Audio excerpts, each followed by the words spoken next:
حضرت سلمان فارسی رضی اللہ عنہ یہ پہلے مجوسی تھے، پھر عیسائی ہوئے، عیسائی سے پھر یہ غلام ہو گئے یہودی کے، اور پھر یہ بکتے بکاتے آئے مدینہ طیبہ میں، حق کی تلاش میں تھے۔ بعض حضرات فرماتے ہیں کہ ان کی 250 سال عمر ہوئی، لیکن علامہ ابن حجر عسقلانی رحمۃ اللہ علیہ نے لکھا ہے کہ ان کی محتاط قول کے مطابق 180 سال عمر تھی۔ 180 سال بھی کوئی تھوڑی عمر تو نہیں۔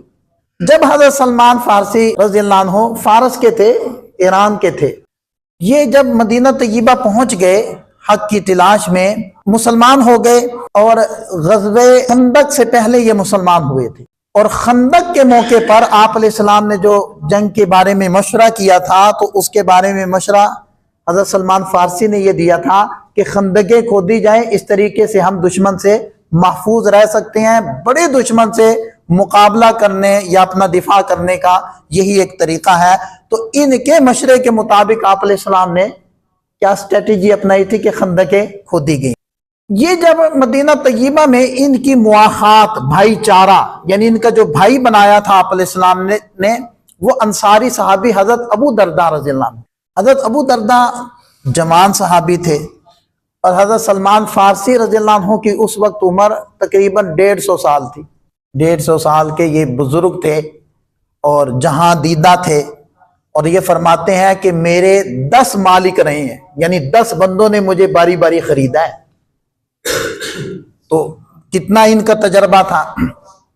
حضرت ابو درداء رضی اللہ عنہ کے ہاں یہ گئے، ان کے بھائی بنا دیے گئے۔ یہ آپ علیہ السلام کی بہترین حکمت عملی تھی کہ جب مہاجرین آ رہے تھے مکہ سے ہجرت کر کے مدینہ طیبہ کی طرف، تو آپ علیہ السلام مواخات کر رہے تھے، بھائی بنا رہے تھے کہ پورا ایک خاندان ہو، ان کو ایک بندے کو سنبھالنا مشکل نہیں ہو۔ تو یہی طریقہ اپنایا گیا کہ ہر خاندان والا ایک ایک فرد کو لیتا جائے، اور ان کے ساتھ ان کے اخراجات وغیرہ، ان کی رہائش کا انتظام کر لے، تو اس طریقے سے سارے معاملات نمٹ جائیں گے اور سمٹ جائیں گے۔ تو حضرت سلمان بوڑھے تھے، عمر رسیدہ تھے، تو یہ ان کے ساتھ حضرت ابو درداء کے ساتھ ان کے گھر گئے، تو گھر کی حالت دیکھی بگڑی ہوئی، ان کی زوجہ دیکھی تو اس کی بھی حالت بگڑی ہوئی، کوئی صفائی ستھرائی نہیں۔ انہوں نے کہا کہ کیا مسئلہ ہے؟ نہ آپ نے اپنی حالت ٹھیک کر رکھی ہے اور نہ گھر کی حالت ٹھیک کر رکھی ہے۔ ظاہری بات ہے گھر کا سنبھالنا عورت کے ذمے ہے، باہر کی ذمہ داریاں اٹھانا وہ مرد کے ذمے ہے۔ اگر عورت کے ذمے باہر کی ذمہ داریاں لگائیں گے تو پھر مرد گھر کی ذمہ داریاں اٹھائے گا، وہ قلب موضوع لازم آ جائے گا، الٹ ہو جائے گا سب کچھ، جیسے کہ بہت ساری جگہ ایسا آپ نے دیکھا بھی ہے۔ ایک تو حضرت ابو درداء رضی اللہ عنہ اس بات کو نوٹ کر لیا، تو ان کی اہلیہ نے یہ بات کہی کہ اصل میں جو ابو درداء ہیں ان کی توجہ ہی نہیں ہے، دلچسپی نہیں ہے، نہ میرے اندر نہ گھر کے اندر، تو اس لیے مجھے بھی کوئی پرواہ نہیں ہے، میں بھی گزارا کر رہی ہوں، وہ بھی گزارا کر رہے ہیں۔ تو یہ بزرگ تھے، انہوں نے بات کو نوٹ کر لیا۔ کھانا لگا تو انہوں نے حضرت ابو درداء سے کہا آئیں آپ بھی کھائیں، تو انہوں نے کہا جی میرا روزہ ہے۔ اب آپ سمجھ رہے ہیں کہ دلچسپی نہ ہونے کی وجوہات کیا ہیں۔ حضرت ابو درداء نے کیا کہا کہ میرا روزہ ہے، تو حضرت سلمان نے فرمایا کہ اچھا تمہارا روزہ ہے تو پھر ہم بھی نہیں کھاتے، اگر آپ صاحب دار ہیں، آپ میرے میزبان ہیں، آپ میرے ساتھ بیٹھ کر نہیں کھا رہے تو پھر میں بھی نہیں کھاتا۔ تو انہیں مجبوراً اپنا روزہ توڑنا پڑا اور ان کے ساتھ کھانے میں شریک ہونا پڑا۔ نفلی روزہ تھا۔ فرض کے بارے میں تو حکم یہی ہے کہ آپ نے فرض کو نہیں چھوڑنا نہ توڑنا، البتہ حقوق العباد کے لیے جو نوافل ہوتے ہیں ان کو آپ آگے پیچھے کر سکتے ہیں۔ جب رات کو سونے کے لیے ان کا بستر لگایا گیا حضرت سلمان کا، حضرت ابو درداء کا بستر نہیں، تو انہوں نے پوچھا آپ کا بستر؟ کہتے ہیں میں نے تو مصلی پر کھڑا ہونا ہے۔ انہوں نے فرمایا کہ نہیں، آپ نے مصلی پہ کھڑا نہیں ہونا، آپ نے ادھر بستر لگواؤ میرے ساتھ اور آپ نے ادھر سونا ہے، چونکہ بھائی بنا دیے گئے تھے نا، اور حضرت سلمان فارسی بڑے بھائی تھے اور حضرت ابو درداء چھوٹے بھائی تھے، اور بڑے بھائی کا روب ہوتا ہے نہیں ہوتا، تو حضرت سلمان فارسی اسی روب کا فائدہ اٹھا رہے، تو انہوں نے کہا کہ نہیں کوئی مصلی نہیں، ادھر آؤ ادھر سو۔ تو حضرت ابو درداء یہ سوچ کر آ کر لیٹ گئے کہ جب یہ سو جائیں گے بابا جی تو میں پھر اٹھ کے چلا جاؤں گا۔ تھوڑی دیر انتظار کے بعد یہ اٹھنے لگے تو وہ تو جاگ رہے تھے۔ انہوں نے کہا کدھر؟ کہیں نہیں جانے کی اجازت, سو جاؤ چپ کر کے. سلا دیا. صبح تہجد کے وقت میں خود بھی اٹھے اور ان کو بھی اٹھا دیا اور کہا کہ چلو اب تہجد. یہ پہلی رات کا معاملہ ہے یا پہلے دن اور پہلی رات کا معاملہ ہے. اب ان حضرات نے فجر کی نماز کے لیے جانا تھا مسجد النبوی میں آپ علیہ السلام کے پاس. تو حضرت سلمان رضی اللہ عنہ نے فرمایا کہ میں تمہیں ایک نصیحت کرتا ہوں, اس پر تھوڑا سا غور کرو. اور ارشاد فرمایا کہ اِنَّ لِرَبِّكَ عَلَيْكَ حَقًّا, تیرے رب کا بھی تجھ پر حق ہے. وَلِنَفْسِكَ عَلَيْكَ حَقًّا, تیری جان کا بھی تجھ پر حق ہے. وَلِزَوْجِكَ عَلَيْكَ حَقًّا, تیری بیوی کا بھی تجھ پر حق ہے. وَلِزَوْرِكَ عَلَيْكَ حَقًّا, تیرے مہمان کا بھی تجھ پر حق ہے. فَآتِ كُلَّ ذِي حَقٍّ حَقًّا, ہر حق والے کو اس کا حق ادا کرو.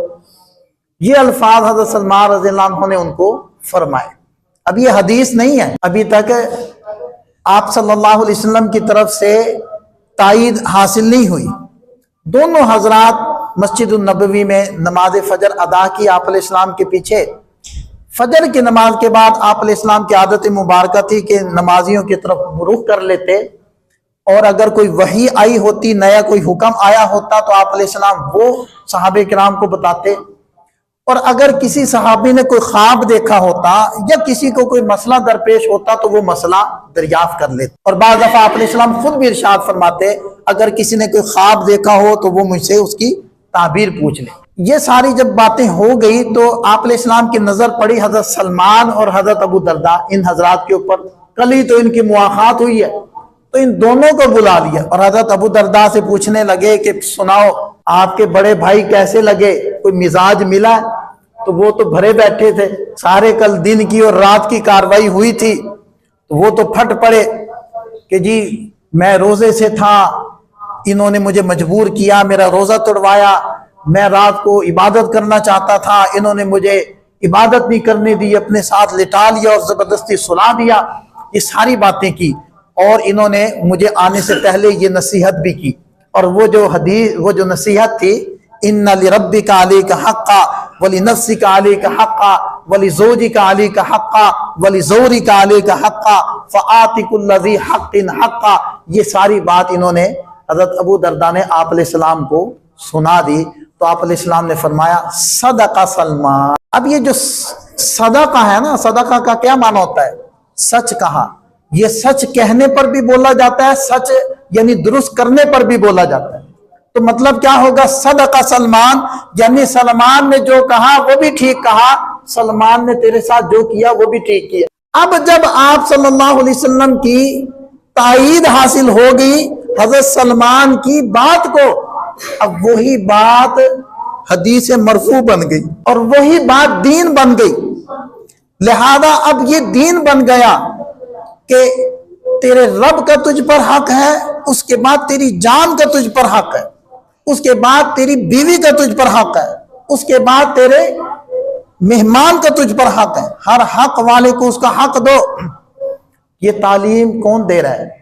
یہ اسلام دے رہا ہے, نبی پاک صلی اللہ علیہ وسلم دے رہے ہیں. آپ کے اصحاب کے اندر یہ بات سمجھ میں آ رہی ہے کہ اسلام صرف عبادت کی طرف نہیں متوجہ کرتا, اسلام حقوق کی بات کرتا ہے.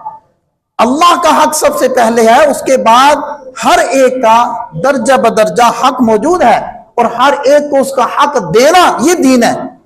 یہ کوئی بزرگی نہیں ہے کہ حقوق مار کے آپ صرف عبادت کرتے رہیں یا لوگوں کے حقوق کے پیچھے اللہ کے حق کو ضائع کرتے رہیں. یہ کوئی دینداری نہیں.